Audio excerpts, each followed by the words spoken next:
சித்திரை மாதத்தின் முதல் நாளைத்தான் தமிழ் புத்தாண்டாக கொண்டாடிக் கொண்டிருக்கிறோம். இந்த வருடத்தை விசுவாவசு வருடம் என்று சொல்லுவார்கள். வரும் ஞாயிற்றுக்கிழமையன்று இரவு 2:22க்கு சுவாதி நட்சத்திரம் துலாம் ராசியில் சித்திரை 1ஆம் தேதி தொடங்குகிறது. சூரிய பகவான் மேஷ ராசியில் உச்சமடையும் தருணத்தில் சித்திரை 1ஆம் தேதி பிறக்கிறது. வரும் ஏப்ரல் 14ஆம் தேதி தமிழ் புத்தாண்டை கொண்டாடவிருக்கிறோம். உலகெங்கும் வாழும் தமிழ் மக்கள் சித்திரை திருநாளை வெகு விமரிசையாக கொண்டாடுகிறார்கள். 12 தமிழ் மாதங்களில் சித்திரை மாதம் முதலாம் மாதம். திரையே வா, மக்கள் வாழ்வில் முத்திரையை போடு என்ற பழஞ்சொல்லுடன் இந்த புத்தாண்டை வரவேற்கலாம். புதிய தொடக்கத்திற்கான பொன்னான நாள், நம் கலாச்சாரத்தின் நம்பிக்கையை கூட்டும் நாள், குடும்ப ஒற்றுமையை அதிகரிக்கும் நாள், பெண்கள் புடவையையும் ஆண்கள் வேட்டியையும் அணிந்து கலாச்சாரத்தை வெளிப்படுத்தும் நாள். என்னத்தான் அறுசுவை உணவு சமைத்தாலும் புத்தாண்டு பச்சடி மிக மிக விசேஷம்.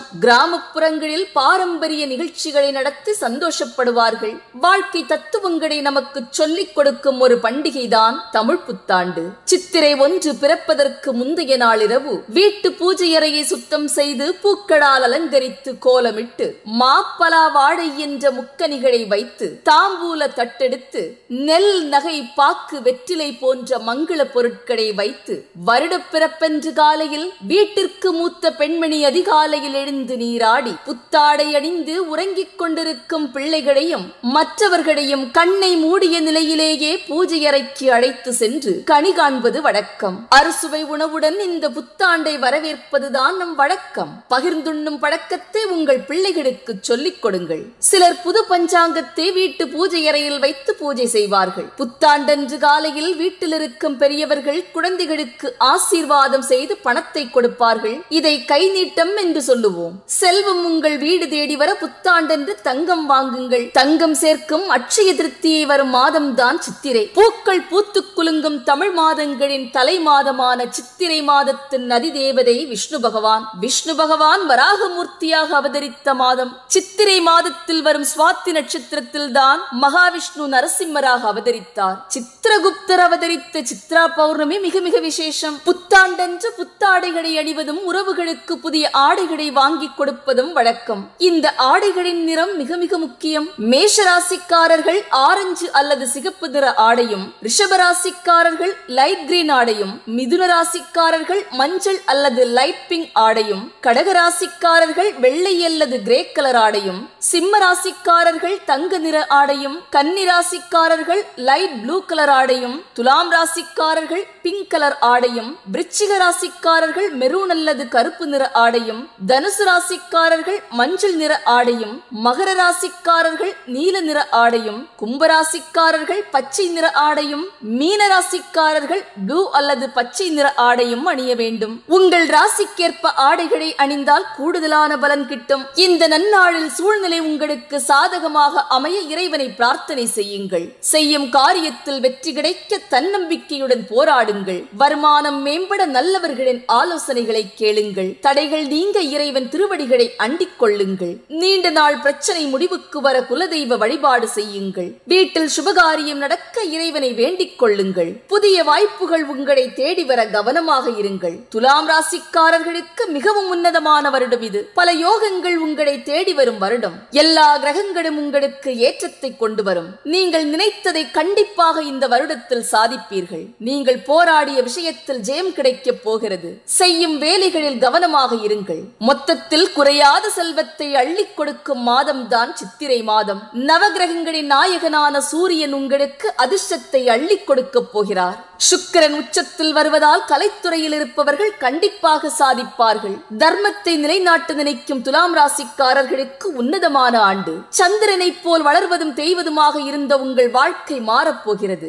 பணம் கொடுக்கல் வாங்கலில் பக்குவமாக இருங்கள். உங்களை கெடுக்க நினைத்த எதிரிகளின் தொல்லை ஒழிந்துவிடும். கோபத்தை கட்டுக்குள் வைத்து தொழிலில் மட்டும் கவனம் செலுத்துங்கள். வாழ்க்கையில் உயர்ந்த நிலையை அடையப் போகிறீர்கள். தாண்டென்று கனி காணுவது வழக்கம். புத்தாண்டிற்கு முந்தைய நாளிரவு பூஜை அறையை சுத்தம் செய்து சாமி படங்களை துடைத்து ஒரு தட்டில் மாப்பலா வாழை, ஒரு தட்டில் நகைப்பணம் நாணயம், ஒரு தட்டில் வெற்றிலை பாக்கு பழம், ஒரு தட்டில் தானியங்கள் நிரம்பிய கிண்ணம், ஒரு தட்டில் வாசனை மலர்கள், ஒரு தட்டில் மற்றைய பழங்கள், ஒரு தட்டில் மஞ்சள் குங்குமம் என்று நிரப்பி வைத்து விடுவார்கள். அங்கிருக்கும் அத்தனை தட்டுகளும் தெரியும் வண்ணம் கண்ணாடியை ஒரு ஓரத்தில் வைத்து விடுவார்கள்.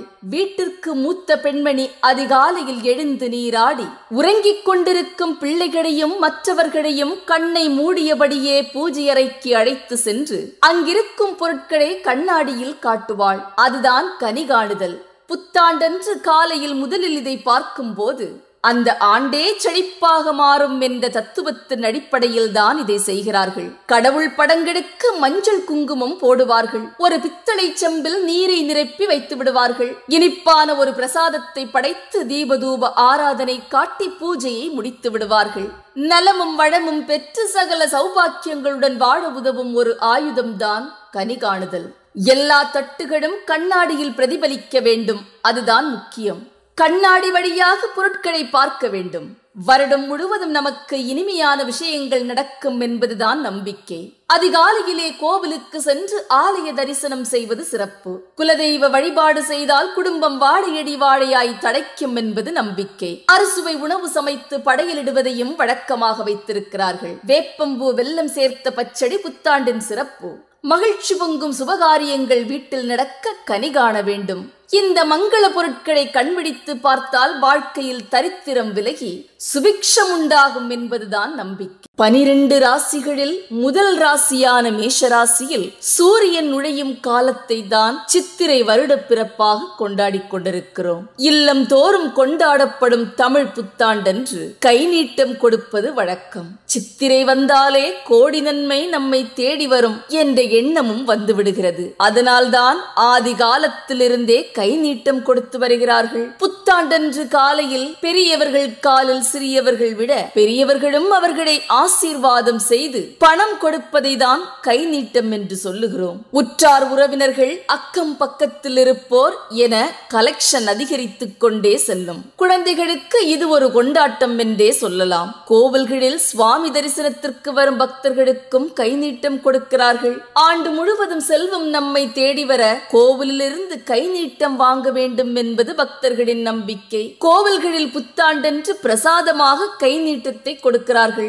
எவ்வளவு பெரிய கோடீஸ்வரனாக இருந்தாலும் வரிசையில் நின்று கை நீட்டம் வாங்குவதை வழக்கமாக வைத்திருக்கிறார்கள். சபரிமலை ஐயப்பன் கோவில், திருவனந்தபுரம் பத்மநாபசாமி கோவில் என்று பல கோவில்களில் இருந்து கை நீட்டம் வாங்கினால் பாக்கியம் தேடி வரும் என்பது பக்தர்களின் நம்பிக்கை. தங்கள் வசதிக்கேற்ப கை நீட்டம் கொடுக்கும் பணத்தின் அளவு மாறுபடும். காசு பணம் பரிமாறி கொண்டாடும் போது புத்தாண்டும் சிறக்கிறது. அதிகாலை எழுந்ததும் அந்த ஆண்டு முழுவதும் செழிப்பாக இருக்க வேண்டும் என்ற எண்ணத்தில் கை நீட்டம் வாங்க மனம் துடிக்கிறது. மகாலட்சுமி வீட்டிற்கு வர கை நீட்டம் வாங்க வேண்டும். அந்த நாள் முழுக்க மங்களகரமாகவே இருக்க வேண்டும் என்பதற்காக கை நீட்டம் என்ற வழக்கத்தை வைத்திருக்கிறார்கள். தனவரவு அதிகரிக்க கை நீட்டம் வாங்க வேண்டும் என நினைக்கிறார்கள். நன்றி. அத்தனை தமிழ் பேசும் நாடுகளிலும் இருக்கும் தமிழ் சொந்தங்களுக்கு என் அன்பார்ந்த தமிழ் புத்தாண்டு வாழ்த்துக்கள். நன்றி.